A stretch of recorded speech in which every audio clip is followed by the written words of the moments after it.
2018-14350. Saya dari kelas 6B Program Studi Pendidikan Guru Sekolah Dasar. Baiklah, kali ini saya akan menceritakan sebuah cerita rakyat yang berjudul Panglima Angin dari daerah Bangka Belitung. Adapun pembuatan video ini guna memenuhi tugas mata kuliah apresiasi sastra anak dengan dosen pengampu Ibu Abi Farwa Negara MPD. Baiklah, berikut adalah videonya.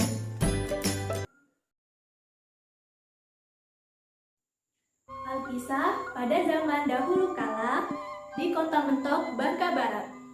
Hiduplah seorang pemuda yang sering dipanggil dengan Abang Daud. Abang Daud memiliki sifat yang sangat buruk.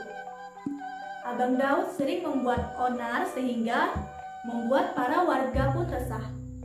Suatu hari, di jalan yang sempit, Abang Daud bertemu dengan seorang kakek-kakek tua.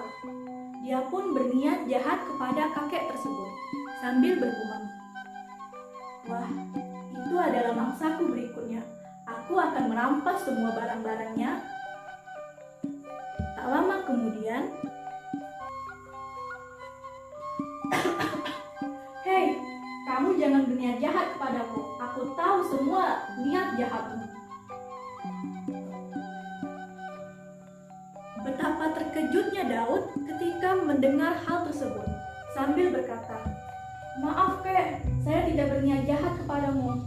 Bagaimana kakek bisa tahu akan semua niatku? Apakah kakek memiliki ilmu batin?"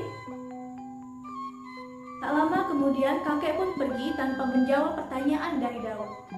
Hal ini membuat Daud selalu penasaran dan mengikuti kakek dari belakang. Akhirnya, kakek pun menjawab pertanyaan Daud. "Iya nak, benar saya memiliki ilmu batin."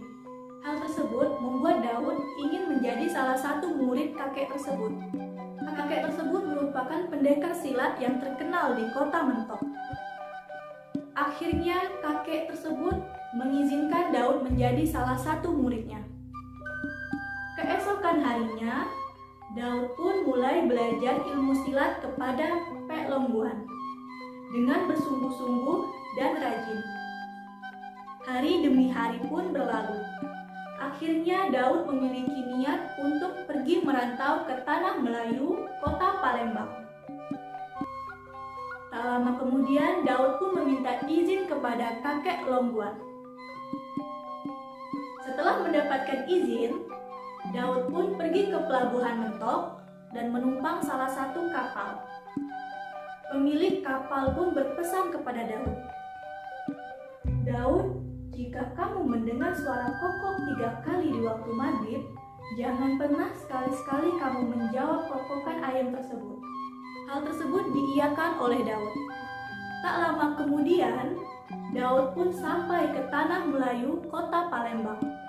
Dan tak sengaja, Daud mendengar kokokan ayam 3 kali dan menjawab kokokan ayam tersebut. Tanpa diketahuinya, ada salah satu pengawal istana yang mendengar kokokan Daud tersebut dan melaporkan kepada Raja Palembang.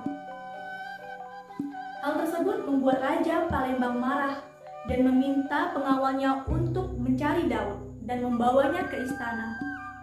Tak lama kemudian, Daud pun dibawa ke istana. Raja Palembang pun mengajak Daud untuk bertarung dengan menggunakan senjata bawaannya. Setelah bertarung, ternyata Raja Palembang mengalami kekalahan sehingga Daud mendapat julukan Panglima Angin. Setelah mendapatkan jabatan, tahta, harta, dan kesombongan di sana, Daud pun kembali ke Kota Mentok dan membuat onar kembali. Hal ini membuat para warga resah dan akhirnya melaporkan kepada Pek Longguan, guru silat Daud. Hal ini membuat Pek Longguan sangat marah kepada Daud dan ingin menasehati Daud.